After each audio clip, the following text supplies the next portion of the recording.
안녕하세요. 송성원입니다. 이번 주차에서는 일본군 위안부 및 강제 연행 노동자 문제의 과제와 한일 관계에 대해 학습하겠습니다.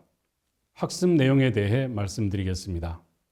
일본군 위안부 및 강제 연행 노동자 문제를 둘러싸고 한일 관계를 가로막는 장벽이 무엇이며 이를 극복하고 궁극적으로 한일 관계를 발전시키기 위해 한일 양국 정부와 시민사회가 떠안고 있는 과제를 점검하며 궁극적으로 한일 간의 역사 현안 해결이 필요한 이유와 그것이 갖는 의미에 관해 학습하겠습니다. 이를 위한 구체적인 학습 목표로는 첫째, 역사 현안 중 일본군 위안부와 강제 연행 노동자 문제와 관련한 쟁점을 구체적으로 설명할 수 있다. 둘째, 한일 관계에서 양국의 궁극적 화해를 가로막는 장벽이 무엇이고 이를 어떻게 극복할 것인지를 설명할 수 있다. 셋째, 그동안 일본군 위안부와 강제 연행 노동자 문제와 관련해 국가의 책임을 묻는 일에 집중함으로써 일반인, 즉 민중의 책임을 묻는 일을 다소 소홀히 해왔다는 점을 고려해 향후 일반인의 책임을 함께 묻는 일의 필요성에 관해 설명할 수 있다. 넷째, 일본군 위안부와 강제 연행 노동자 문제 해결을 위한 한일 양국 정부와 시민사회의 과제를 구체적으로 설명할 수 있다. 먼저 피해자의 개인 청구권에 관한 법원 판결입니다. 일본 법원 판결의 핵심은 식민지 지배가 합법으로 이루어졌다는 점, 그리고 청구권 문제는 한일 협정에 의해서 이미 모든 것이 완결되었다는 점, 이 두 가지입니다. 한일 기본조약이 체결될 때 그 내용에 일본의 한국 지배, 즉 한일 병합조약이 이미 무효라고 하는 그 표현에 대해서 일본의 법원은 한일 병합조약이 당시로서는 합법적인 것이었지만 이제는 한일 기본조약을 체결하는 이 상황에서는 이미 무효다라고 하는 것에 합의했을 뿐 한일 병합조약 자체가 합법적이지 않다라고 하는데 동의한 것은 아니다. 즉 일본의 식민지 지배가 합법이라고 하는 것에는 변함이 없다는 입장입니다. 또한 청구권 협정 제1조 1항에 따라 개인 청구권은 이미 완결되었다라고 하는 점이 일본 법원 판결의 핵심적인 내용이었습니다. 반면 한국 법원 판결의 핵심은 일본군 위안부 헌법 소원, 즉 2011년 8월 30일 나왔습니다. 이 헌법 소원과 강제징용 피해자 소송에 대한 2012년 5월 24일에 대법원 판결에서 굉장히 핵심적인 내용이 등장하게 되는데요. 기본적으로는 일본 법원의 근거, 판결 근거와는 다르게 식민지 지배 그 자체가 이미 불법이다 라고 하는 점. 둘째, 국민의 개인 배상 청구권이 일본이 주장하는 청구권 협정 제1조 제1항에 따라서 소멸했는지에 관한 한일 양국 간 해석상의 분쟁을 청구권 협정 제3조가 정한 절차에 따라서 해결하지 않고 있는 한국 정부의 부작위, 뭔가를 하지 않는 그런 것을 부작위라고 하죠. 그러니까 일본 정부에 대해서 해결하기 위해서 한국 정부가 적극적인 행동을 하지 않는 것은 위안부 피해자들의 인간의 존엄을 규정하고 있는 헌법 규정에 위반되는 것이다 라고 하는 것입니다.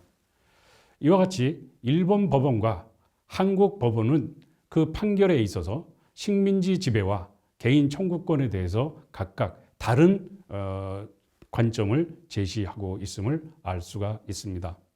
개인 청구권 문제에 대해서 좀 더 들여다보면 현격한 입장 차이가 나오게 되는데요. 개인 청구권에 대해서 부정하는 입장, 즉 일본 측의 논리가 되겠는데, 그들은 청구권 협정 제1조 제1항을 들어서 개인 청구권은 존재하지 않는다, 효력이 없다, 이미 끝난 문제다, 완결된 문제다라고 하는 주장을 거듭하고 있습니다. 청구권 협정 제1조 제1항의 내용을 보다 구체적으로 살펴보면, 양체약국은 양체약국 및 그 국민, 법인을 포함해서 그 국민의 재산, 권리 및 이익과 양체약국 및 그 국민 간의 청구권에 관한 문제가 1951년 9월 8일에 샌프란시스코에서 서명된 일본과의 평화조약 제4조 A항에 규정된 것을 포함하여 완전히 그리고 최종적으로 해결된 것이 된다는 점에 확인한다라고 하는 점입니다. 위안부 문제 합의가 2015년에 나오게 됐는데, 여기서도 이 합의로 인해서 2015년에 합의로 인해서 위안부 문제는 최종적이고 불가역적으로 해결된 것으로 본다라고 하는 표현이 들어가 있습니다. 이 2015년의 위안부 문제 합의도 그 내용을 보면 한일 청구권 협정에 대한 일본 측의 해석에 다소 경사되어 있는 것이 아니냐, 일본 측의 해석에 따라서 합의문이 작성된 것 같다라고 하는 비판이 제기된 것은 바로 그 때문이라고 할 수가 있겠습니다. 반면 개인 청구권 문제에 대해서 그것이 존재한다, 그리고 제기할 수 있다라고 하는 긍정적인 입장은 바로 한국 측의 논리가 되겠는데, 개인 청구권에 대해서 부정하는 일본 측의 논리가 청구권 협정 제1조 제1항을 근거로 든다면, 그러한 것에 대해서 긍정하는 한국 측의 논리는 같은 협정 제3조를 근거로 들고 있습니다. 제3조의 1항에 본 협정의 해석 및 실시에 관한 양체약국 간의 분쟁은 우선 외교상의 경로를 통하여 해결한다 라고 분쟁에 대한 해결의 원칙을 분명히 천명하고 있음을 알 수 있습니다. 제1항의 규정에 의하여 해결할 수 없었던 분쟁은 어느 일방의 체약국의 정부가 타방 체약국의 정부로부터 분쟁의 중재를 요청하는 공函을 접수한 날부터 30일의 기간 내에 각 체약국 정부가 임명하는 1인의 중재위원과 이와 같이 선정된 2인의 중재위원이 당해 기간 후 30일 내에 합의하는 제3의 중재위원 또는 당해 기간 내에 이들 2인의 중재위원이 합의하는 제3국의 정부가 지명하는 제3의 중재위원과 3인의 중재위원으로 구성되는 중재위원회의 결정을 위하여 회부한다. 단, 제3의 중재위원은 양체약국 중 어느 편의 국민이어서는 안 된다. 굉장히 복잡하죠. 중재위원 제1회, 제2의 등으로 굉장히 복잡한데, 결국은 중재를 한다라고 하는 것으로 이해를 하시면 될 것 같습니다.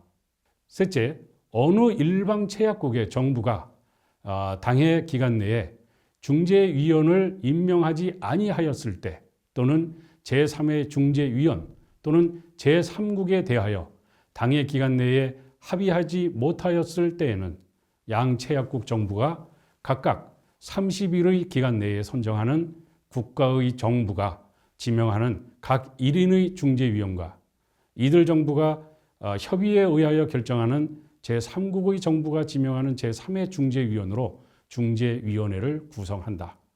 여기도 다소 말이 어렵습니다만 결국은 중재위원회 구성과 관련된 내용을 담고 있다라고 이해를 하면 될 것 같습니다.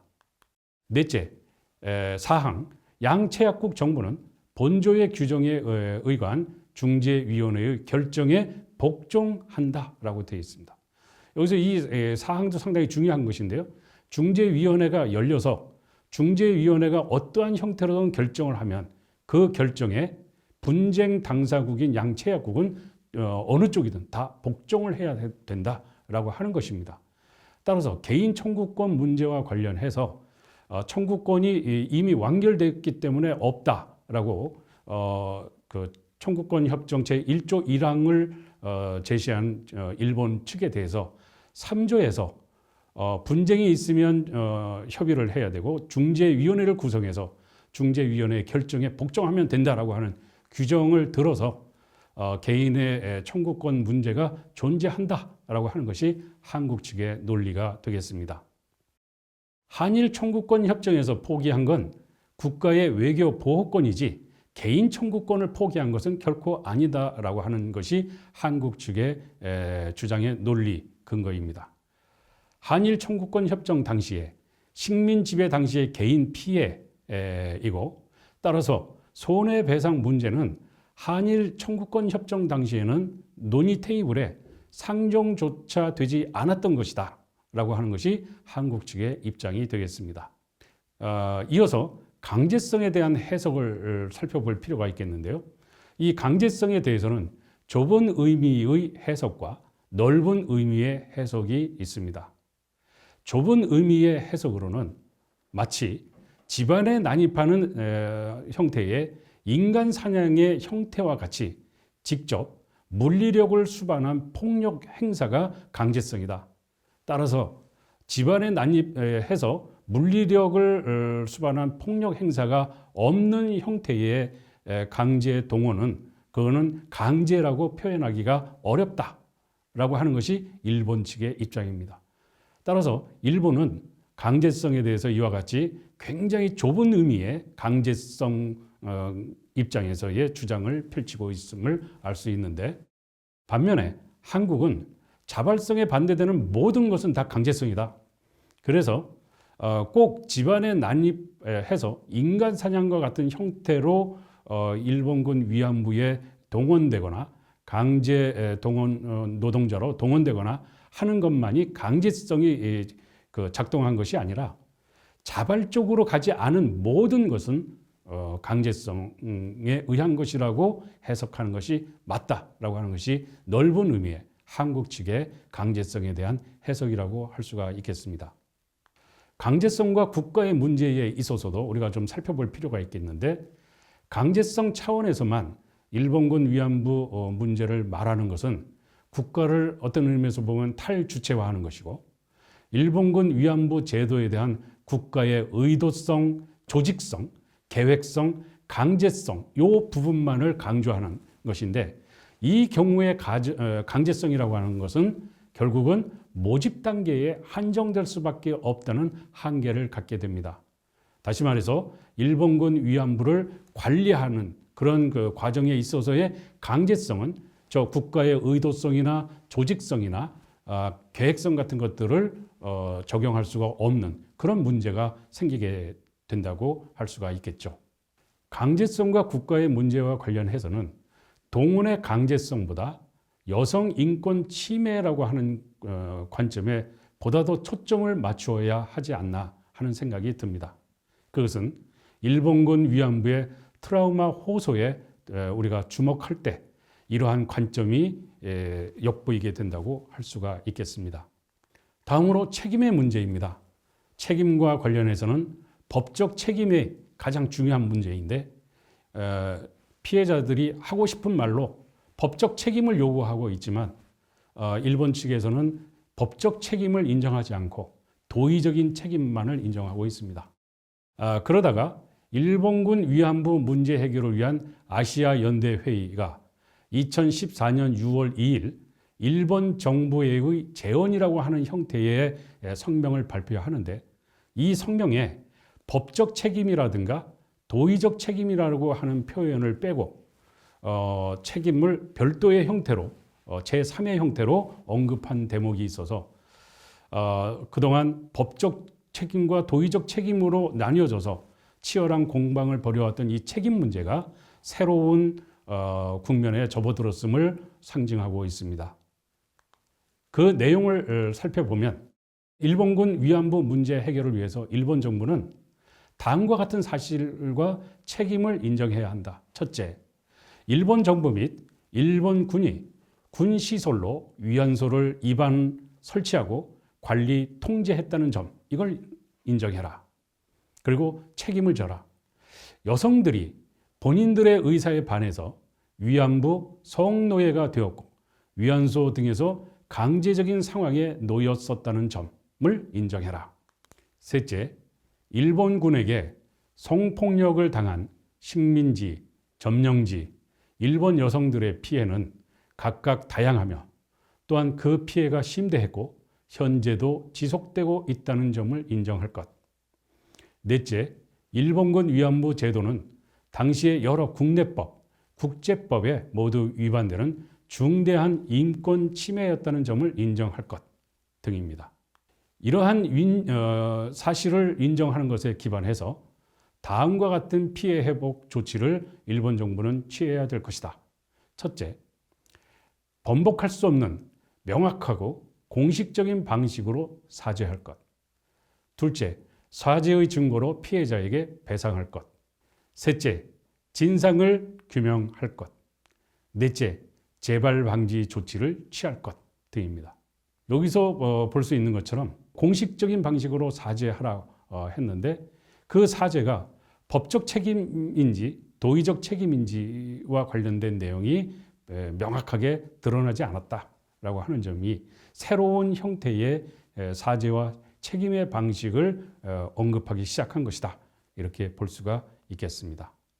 이번 시간에는 역사 현안 쟁점의 재정리에 대해 알아보았습니다. 감사합니다.